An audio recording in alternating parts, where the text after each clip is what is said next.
draw, Sheldon, from the 3 games you saw here as you look at the positives moving forward to the big camp next week?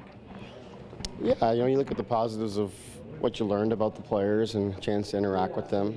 I think more importantly, you look at this tournament and there's always evaluations that are going on. That's just the nature of sports. It's part of the business. But from my perspective and the coaching staff perspective, our job is to develop the players that we have here, introduce them to the concepts and the systems and the language, reinforce it for those that have been through it before, and there's going to be a large number of these guys that will move on to Leafs camp from here. And so this week is, a little bit of a head start for them. That will bode well for them once they get on the ice out in Halifax. So there's a lot of different things. Every player is here really for different reasons. But from a coaching perspective, we just wanted to, just see the players, get a general sense of the concept of how the Maple Leafs want to play. Did you see versatility that Andrew Nielsen brings to his game at both ends of the ice? Yeah, we did for sure. He's got a lot to offer. He's a big guy that sees the ice really well, plays with his head up, moves with the puck exceptionally well, and we can see what he does in terms of making plays and getting the puck to the net. He's done that in the Western League, so that's real positive. There's things in his game defensively that we'll continue to work out with him and are an important part of his development. But there's a lot there to like for sure.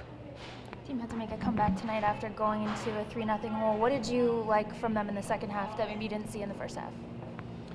Well, I think it was more the first period, really. I'm not sure what it was. Whether it's just that's a fast team over there, and they got some older players. I think really set the tone for them as a group. It was a little bit harder for some of our younger guys to get themselves into the game, but we just encouraged them to stick with it.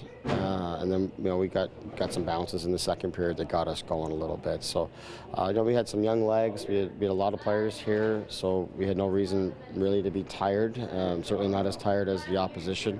So the guys just stuck with it, and it was the emotions were swinging all sorts of ways here tonight.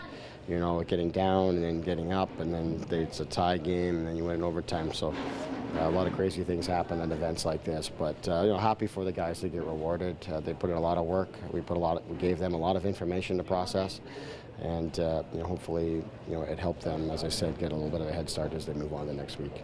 What did Mason's tempo bring to the bench to get you guys motivated for the latter part of this game, at least from the midway point on?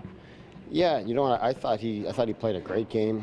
He got rewarded with a goal. I thought he was on the puck. He protected the puck well. He was physical. I'm sure you're referencing the fight, but I think there was a lot more to his game that allowed us to get going as a team. I really liked his game today. Take the fight aside, which is it's good to see him stand up for himself and do well and all those kind of things. But I thought he had a real nice game. It was a real positive step for him for sure.